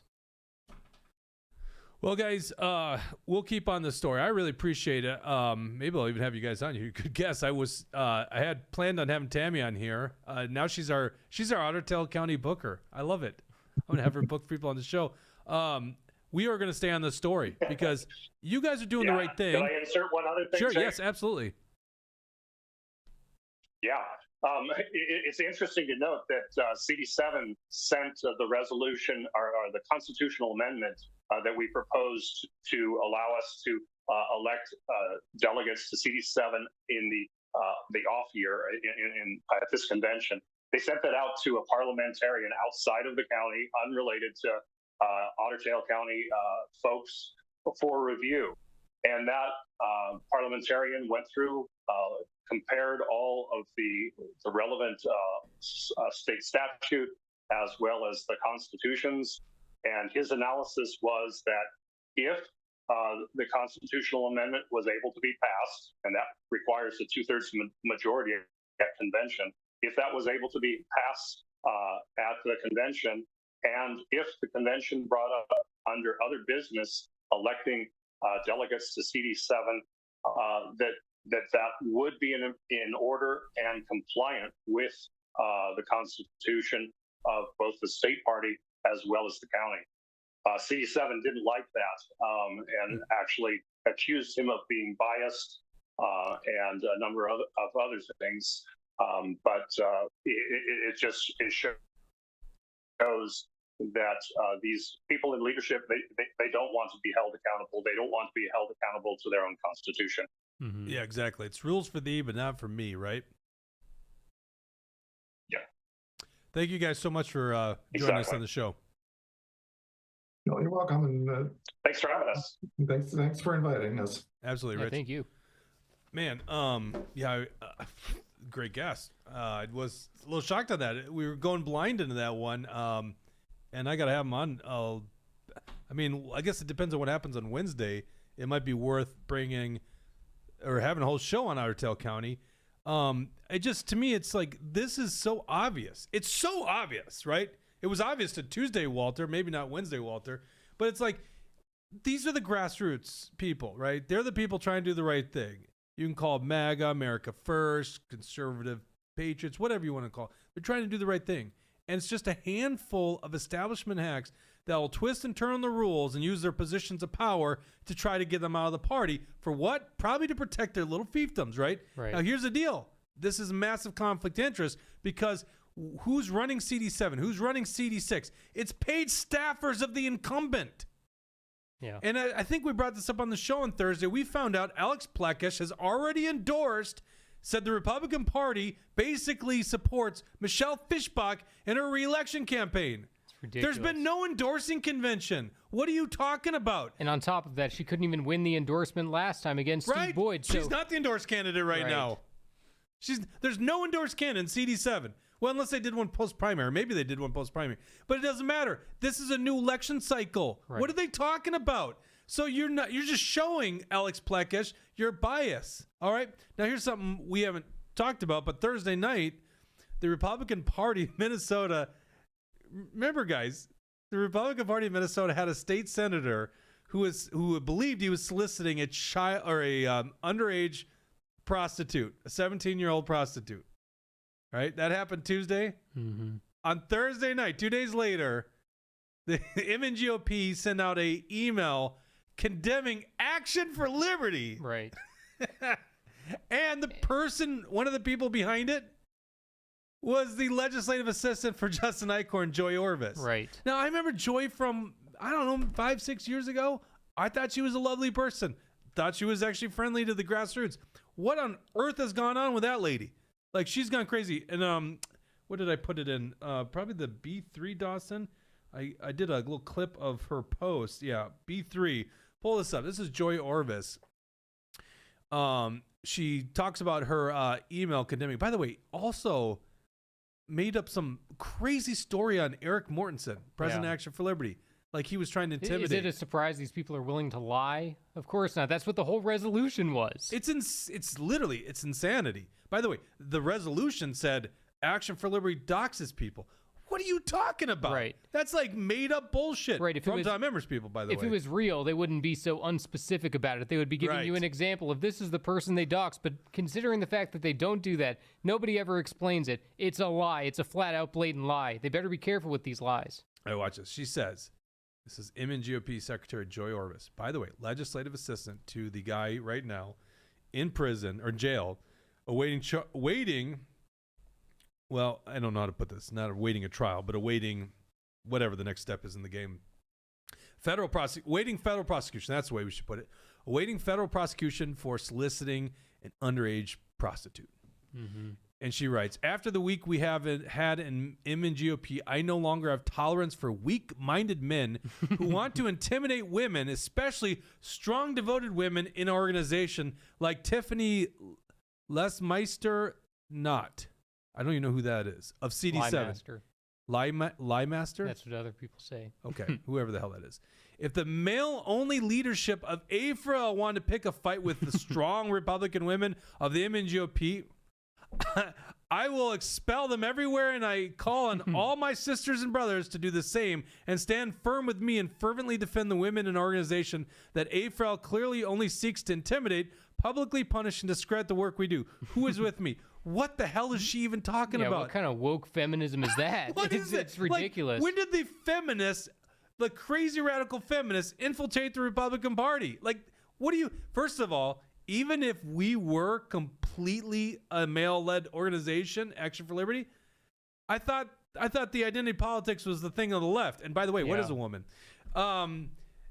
I thought that was the thing that the left did. I guess the feminists in the Republican Party do it. Now, here's the other thing. It's the Nikki Haley wing. It is, yeah. Well, there you go. That actually probably explains it. Yeah. It probably does explain it. It's the Nikki Haley wing. Here's the other thing. What are you talking about? We have Wendy Phillips. By the way, you want to know about Wendy Phillips? I love Wendy Phillips to death. In terms of people I've gotten to know in politics and work with, there are a few people that I could say more nice things about than Wendy Phillips. Do you know why we have Wendy Phillips in our leadership at Action for Liberty? Because the Republican Party kicked her out. That's why. So you want to talk about getting rid of strong-willed women? Yeah. How about the Republican Party, CD1, getting rid of Wendy Phillips, now in development at Action for Liberty? Who else is a strong leader? And another person I have nothing but great things to say about, Lisa, our events coordinator, who does many amazing things. She's actually making the coleslaw for the barbecue tonight. And her husband, Steve, who does as a wine distributor, has assortment wines for our event. These are patriots. So first of all, it's not even true that we're only male-led. And even if we were, what's the problem with that? Right. Where is this coming from? Right. Oh, O'Bannon, that's a good... Let's look at President Trump and look what J.D. O'Bannon Vance. says. Two men. Hold on, look what O'Bannon says. Yeah, Jake, you were such a mansplainer. Yeah. That's right. All right, what were we saying? Sorry. Yeah, no, it's ridiculous. These people have to smear us and they have to lie because they know that we're right. They know that we are, calling people out, and they can't stand the fact that the rhinos are being called out. They can't stand the fact that we shine light onto their corruption. So they have to, they're so desperate. And considering that Action for Liberty takes up so much mental space for these people, it shows how effective Action for Liberty is. And it shows that it's a serious threat to the establishment. Joy Orvis is proving herself to be a complete clown. She just got put into that secretary position, and I think there's probably some people who are regretting the vote to put her in there. But then again, I don't even think they allowed challengers to go against Joy Orvis. There was Eric Van Mechelen who tried to run, but I wasn't at that convention, so maybe someone would have to correct me. But I don't believe that Eric Van Mechelen was allowed to speak. I don't believe he was allowed to compete for it. So this type of manipulation goes on all the time. I think they did eventually allow him, but I think it was reservations for the credentials. Billy22 says Joy ran unopposed. Oh, okay. Razzle Dazzle, I know one of the original founders of AFRL who's a strong-willed woman. Very good point. Another woman I can say nothing bad about. I love her to death. Yeah, what a stupid statement. But so... And Mortensen says that she kicked him. Yeah. She kicked him as she was walking around. So it's like... she feels the need to try to make Eric Mortensen out to be some big bad devil when she's the one that's having a little temper tantrum and kicking people. Who does that? She needs to grow up. Yeah. Listen, I don't want to... This is more of Action for Liberty, Eric Mortensen, his position to tell more of the story. Let's just be honest what's going on here, okay? Tom Emmer's faction. I don't know how much Tom Emmer's involved. Do you guys know where Alex Plekish is, by the way, today? Is it today? This week? Do you know where he's going? He's going to go see Tom Emmer and the delegation out in Washington, D.C. That's interesting, right? Okay, so, and by the way, I know this is actually costing donations to the party. I know people that were going to donate to the party until they did this, okay? So stupid on Alex's part. But Emmer people love it because what they're doing is they can't have a competing powerful force inside the Republican ranks And that's what Action for Liberty represents. And so that's why they're making these moves. Now, they failed because, look, Otter Tail County just won on Saturday. And because they won, now they're trying to backhand them at state executive. And you saw on that list is Joy Orvis and Bobby Benson. By the way, Bobby Benson is a paid staffer for Tom Emmer. Can we just all agree that if you're a paid staffer for a congressman, you can't have a position of power in that congressional district Republican Party? That's a massive conflict of interest. If you just allow the paid staffers by taxpayers, to run the party operations, well, then isn't that just one big incumbent racket, re-election racket? Isn't that like, that is so utterly ridiculous. Everyone should be unified on that. But of course they're not, because they want to keep their little fiefdoms, right? So this is what it's all about, is Action for Liberty has grown in power and strength, and people inside the party love them, and that's their problem, is they can't have a competing force. It really comes down to this, by the way. You know, all these people want is a monopoly on Republican politics. Right. They would prefer the Democrats exist over Action for Liberty, because the Democrats don't really compete with them. They only compete once every 2 years for a short window of time of independent voters. The rest of the year, they call each other the boogeyman and fundraise off of them. But Republican Party's enemy is Action for Liberty, or I should say these forces in the Republican Party are that, because they are actually fearful of losing the grip of the base. And guess what? They're losing the grip of the base, not just because of Action for Liberty. It's because, they keep growing the debt, expanding government, not doing what they said they were going to do. That's why they're losing the party. We got a quick Rumble Rant. Phil Candid says, if the party makes the next payroll on Monday, you know exactly what happened between Plekish and Emmer in D.C. That's a good point. That's a great point, and they're out of money. Truth Wins says, Alex said Saturday it was a personal trip to D.C. No, it's not. He's going out to see the congressional delegation. That's what he's doing. Alex is becoming a two-faced guy. Like becoming? Yeah, well, yeah, fair enough, right, Jesse? I was like, hey, let's let Alex, let's give him the benefit of the doubt. I want the party to be strong. I want the party to be successful. You think I like having Democrats in power in St. Paul? Absolutely not. But you know what doesn't help? Getting a bunch of rhinos in St. Paul. That doesn't help at all. I love the comment section here. We're not going to keep up with all these, but these are some good ones here. Chaz 651. I used to think Paul and Walter were different, but I learned different after 36 and Penn. Crucified 93. If page staffers were not allowed to be on an executive board, that would mean half of CD7 board members would have to leave. I think it means paid staffers. Yes, correct. That's the problem. Is there's all these people in these congressional delegation or congressional Republican units that are paid staffers. You shouldn't have that. Otherwise, it's just a re-election. And what the hell is the party doing supporting pre-endorsement Michelle Fischbach? It's ridiculous. Like, aren't you supposed to be a neutral? Aren't the delegates? What's the point of a delegate if it's not for them to make an endorsement? Why do we have endorsements? But actually, as I say these things, it's very obvious what these guys want. They don't want the endorsement process. They don't want your voice. They'd rather you shut the hell up, except for one time we'll still have an election. By the way, these guys don't really care about elections. They don't care about it. They would rather just have appointments. They just want their power. But they'll give you a voice for one election in the primary in August. But we don't want a caucus. We don't want conventions and delegates. And if you are very successful, like it was shown in Otter Tail County, they'll get rid of it. Jesse, let's go quickly to SD6 special election. This is brought to you by Alpine Chemistry in the great area of St. Cloud, Minnesota. I love St. Cloud, Minnesota. Unfortunately, still in Tom Emmer's district. Maybe someone needs to run against Tom Emmer. Wouldn't that be great? Let's just do a quick rundown, and then we'll probably get to talk about this more on Thursday, because right now there's 7 candidates. Right. This is Justin Eichhorn's district. He's now resigned and disgraced. Who does Joy Orvis work for now? Yeah, who knows? Yeah. Dawson, go ahead and pull up the C1 so people can see this on actionforliberty.com. This is a rundown of the Senate District 6 GOP special election candidates for Eichhorn's resignation. So everybody knows the federal charges have been brought against Justin Eichhorn by now, and he has resigned. So with this vacancy, a special election is set to be called by Tyron Tim Walz in this deep red district, and they will be required to fill the remainder of the Senate term. Reportedly, Walz is supposed to make that today. Before the show, I was looking, and I had not seen that he had put out the statement quite yet, calling for the writ of election. So Potentially it's out there, but he is set to do so today.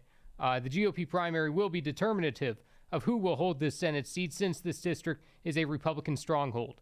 It is to be seen whether or not the Minnesota Democrats will deceive their voters and legislators into thinking they have a chance to flip it, like the Rhinos did in the deep blue 40B State House special election. We saw plenty of Rhinos who fooled people, asking people to give money and whatnot, all to lose by 40 points. This district covers areas in Cass County, Crow Wing County, and Itasca County. Despite Eichhorn's resignation only taking place on Thursday last week, many candidates have emerged for the Senate District 6 special election, and this is setting up a large and competitive GOP primary.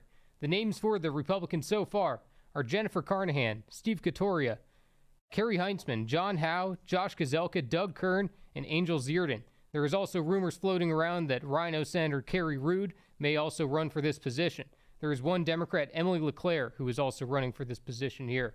Action for Liberty intends to ask each of these GOP candidates to sign our Never Again pledge, ensuring that they will fight for medical freedom and the removal of unilateral authority of a governor to shut our state down. So I got some more information on each of these candidates listed out here. Maybe I'll go through just a couple of them here. Jennifer Carnahan is the former nightmare chair of the MNGOP, who resigned in disgrace due to her own unprofessional conduct and her deep ties to Anton Lazaro, who was convicted of sex trafficking. The gross irony to draw between Eichhorn and Carnahan has already been pounced on by the Democrat Party. Carnahan once led an effort to purge Action for Liberty supporters from the party. Sound familiar? It's a theme. The divisive and downright disgusting actions of Carnahan do not end there. In a leaked phone call, Carnahan laughed and joked while saying that her then husband, late Congressman Jim Hagedorn, was, quote, going to die from cancer in 2 years, and that was followed up with a, quote, so be it. She was then sued by the Hagedorn family for his cancer expenses, which she refused to pay despite reportedly receiving $348,000 in his death benefit and life insurance. So if Senate District 6 thought they were morally bankrupt before, just wait until you see what Carnahan has in store.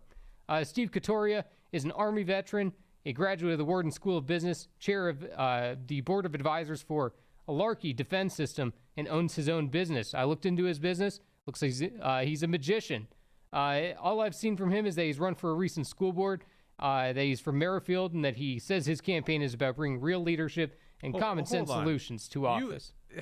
Your writing is fantastic here. I don't know why you didn't read it. With Right. seemingly no previous political experience aside from a recent school board run, Kachtoru may be trying to pull Republican support out of a hat. Yes. Go and click the link. That was clever. Go and click that link, Dawson. By the if way, people want to I see don't what want to hate that on a brings to. magician. Who doesn't love a good magician, by the way? And what does this bring you to? The Society of American Magicians. And so, What is wrong with that, though? Honestly, Right. A good magician is awesome. And by the way, a West Point grad too. So, I'm warming up to him. yeah, especially no, when you look at I the think crowd. it's all right. And yeah, I was hoping, I tried to phrase it in a way to make people click that link to be like, what is he trying to say? Yeah, but you here? didn't read on air. It's like that was Right. pretty good writing, Jesse. I love it. Thank you. I saw what you're doing there. And then we'll go on to Kerry Heintzman, the wife of Rhino Rep Josh Heintzman, who was one of the who allegedly was one of the MNGOP state executive board members who reportedly voted to condemn Action for Liberty with baseless smears and lies. we got intel that she voted against Action for Liberty. That's why I said reportedly. The pathetic attempts against our organization and supporters largely leave us unfazed, as we've seen this script before. The Heintzmans reportedly have a few kids at home who are still under the age of 18, which begs the question, why do they both want to play politics over 100 miles away in St. Paul while they've got kids at home? I think they're homeschooled, by the way. If that's the case, then that's an even bigger issue. Because Carrie will never fight the corruption and rhino actions of her husband, probably going to create her own as well. But when her husband is trying to seek revenge on a police chief, or when he's using HRCC money as chair for unendorsed rhino incumbents, do we think that Carrie's going to say anything? Of course not. Then we can go to Dr. John Howe, who's a businessman, retired veterinarian from Grand Rapids. He is seemingly the only candidate running from Itasca County and is the husband of former Itasca GOP chair Diane Howe. John has previously run for the state house and did not continue his campaign after losing the endorsement to Ben Davis. Someone also say about John Howe here, since I didn't include this in the article. There was a time when I was in Itasca County that him and his wife were difficult to deal with and sneaky and not up front. And this John Howe was trying to spy on my conversations one time. So I like a lot of what he says in his press release, but I think it's all phony. Then we can move on to Josh Gazelka, the son of Rhino Paul Gazelka. And it seems that Paul has already been pulling some establishment strings to help out his son, because it looks like Josh has been endorsed by the corrupt, gun control supporting MPPOA, which also endorses drunk driving Democrats. A source tells A4L that Josh has told others that he would never run for office after all politics has put his family through. Yet here we stand. Josh claims that he feels, quote, compelled to use his gifts of bringing calm and stability. Maybe his definition of calm and stability is uniparty omnibus bills and more growth of government. Then we can move to Doug Kern, who is a conservative grassroots activist who has previously challenged Rhino Josh Heinzman for the state house. Doug is a businessman and resident of Brainerd. He is 100% pro-life, wants election integrity, believes schools should teach American exceptionalism and not CRT and DEI. He wants fiscal responsibility, supports law enforcement, and supports stand-your-ground laws. He has been a fighter against rhinos like David Hand at various Republican conventions by making and supporting strong resolutions, which shows that he understands some of the system here. And Angel Zierden says, is the former mayor of Breezy Point and did not seek re-election in 2024. She says she drafted her first bill at the age of 27 and remains committed to bipartisan collaboration in St. Paul. That doesn't sound good. She currently serves on the Government Affairs Committee for the Brainerd Lakes Chamber of Commerce, and she is currently pregnant with her 5th child in May. That is nuts. Why would she run? I don't understand that. That is nuts. Right. You know, she apparently is going to have 5 kids under the age of 18. She's pregnant. She's going to have her kid in May. Does that sound like the kind of person that needs to be serving in the Senate right now? That's ridiculous. Like, that's when all the things happen, is in May. So you're going to get a senator, and then all of a sudden, when the budget and all this stuff comes down, you're not even present? Right. Exactly. Is she going to be having to call in her votes while she's in labor? I mean, what is going on here? like, literally, like, great. I'm glad you're having kids. That conservatives need to have kids, but right. Like, there's just timing issues there. It seems like, remember Neil Shaw got into the race for governor, and then I think within months he found out that him and his wife were gonna have their 4th child, and as like I watched literally how that impacted the whole campaign. It was like, ugh, we didn't plan on that one, so right. The campaign suffered. What were we gonna say, Dawson? I can't remember. It was a joke about her being pregnant or whatever. Oh.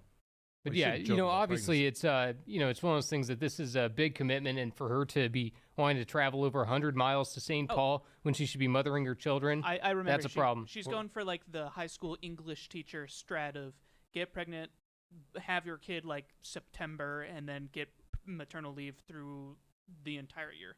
Oh. Yeah, you can't have maternal leave from the Senate though. You got to vote, So that does seem like weird timing. Like, why would you do that? I don't know. Yeah, well, Maybe she has special the same elections get people babysitter that as just want to Heinz jump on it because they think this is my one opportunity, I know, this is my but, one like, shot. That's But the thing. That's what bugs me about. yeah. That's what bugs me about politicians is they place such high value on this office, and it's like, well, my value would be you care more about your kids and your family situation. Like, it shouldn't be that important to run for state senate, right? Mm-hmm. I don't know. It just seems weird. But so she must be saying that. I mean, you wouldn't know her pregnancy status unless she says it. Right. So. That was in a press release or something. That was I think weird. The Brainerd Dispatch, whatever they call themselves. It was be like, I'm running for Senate, but I got reported. terminal cancer. So it's like, well, why would you run for Senate? Why wouldn't you spend that time with your family? Well, actually, that's a good point. Why is Mitch McConnell still up at the Senate? Like, why don't you enjoy some of the rest of your life? I just don't understand the mentality of people that have these major life events, but politics can just right in the middle of it. I don't get it. Right. Yeah, I don't know. I don't even know if Mitch McConnell has kids. He's got his China wife, but I don't know if he's got kids.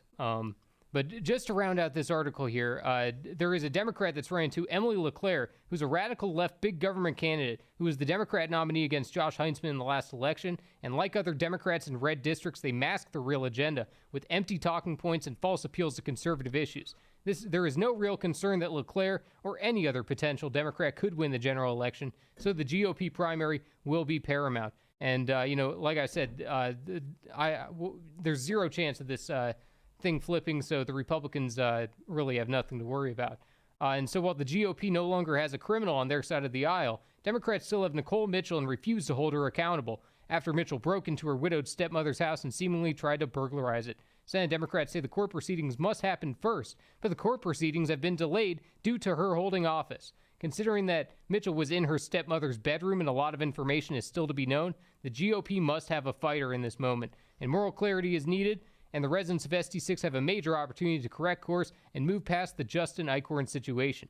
A4L will keep Patriots informed on which candidates sign and do not sign the Never Again Pledge to prove that they will fight for the freedoms of their district's residents. The Never Again Pledge will be massive to be able to figure out who's who in the zoo, so everybody will have to stay up to date on that one. Okay, let's go to the post show. This is for our premium subscribers.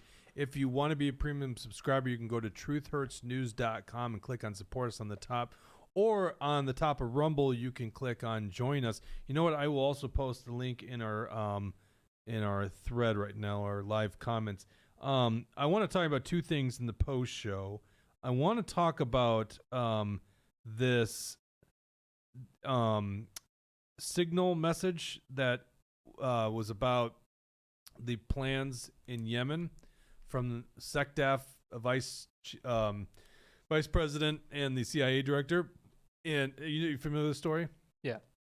This is a crazy story. I got some thoughts on that. I wish we could have done it on the public part, but I want to save it for that. And then also a personal thing that will benefit you members. If you're a member, you will benefit from this most likely.